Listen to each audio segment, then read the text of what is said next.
தமிழ்நாடு உதவிக்கரம் மாற்றுத்திறனாளர் நலவாழ்வு சங்க மாநில பொதுச் செயலாளர் அரிமா டாக்டர் ஆவின் கே கோபிநாத் அவர்களின் பிறந்தநாள் விழா.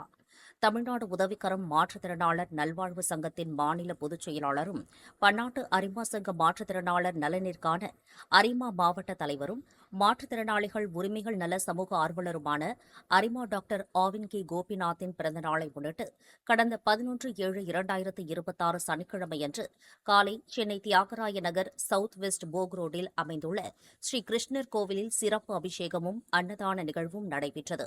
இந்நிகழ்வில் பகவான் ஸ்ரீ கிருஷ்ணருக்கு விபூதி அபிஷேகம், குங்கும அபிஷேகம், சந்தன அபிஷேகம், பால் அபிஷேகம், தயிர் அபிஷேகம், இளநீர் அபிஷேகம், மஞ்சள் அபிஷேகம், தேன் அபிஷேகம், பன்னீர் அபிஷேகம், ஆபரணங்கள் சூட்டி அபிஷேகங்கள் செய்யப்பட்டு இறுதியில் பகவான் ஸ்ரீ கிருஷ்ணருக்கு சிறப்பு அலங்காரங்கள் செய்யப்பட்டு தீபாராதனை காட்டப்பட்டது. இக்கோவிலில் உள்ள பஞ்சமுக விநாயகர், நவகிரகங்கள், பாலகிருஷ்ணர், ஐயப்பன், துர்க்கையம்மன், சாய்பாபா, மகாலட்சுமி, நாகப்புற்று, தட்சிணாமூர்த்தி, ஆஞ்சநேயர், முருகர், நாகமுத்து மாரியம்மன் போன்ற தெய்வங்களுக்கு மலர் மாலை சூட்டப்பட்டு நெய்வேத்தியமும் செய்யப்பட்டது.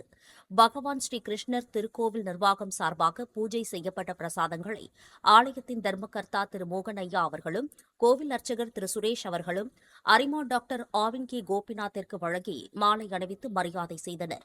நிகழ்வின் இறுதியில் வெண்பொங்கல் பிரசாதம் அரிமா டாக்டர் ஆவின் கே கோபிநாத் அவர்களின் திருக்கரங்களினால் பொதுமக்களுக்கும் கோவிலுக்கு வந்த பக்த கோடி பெருமக்களுக்கும் வழங்கப்பட்டது.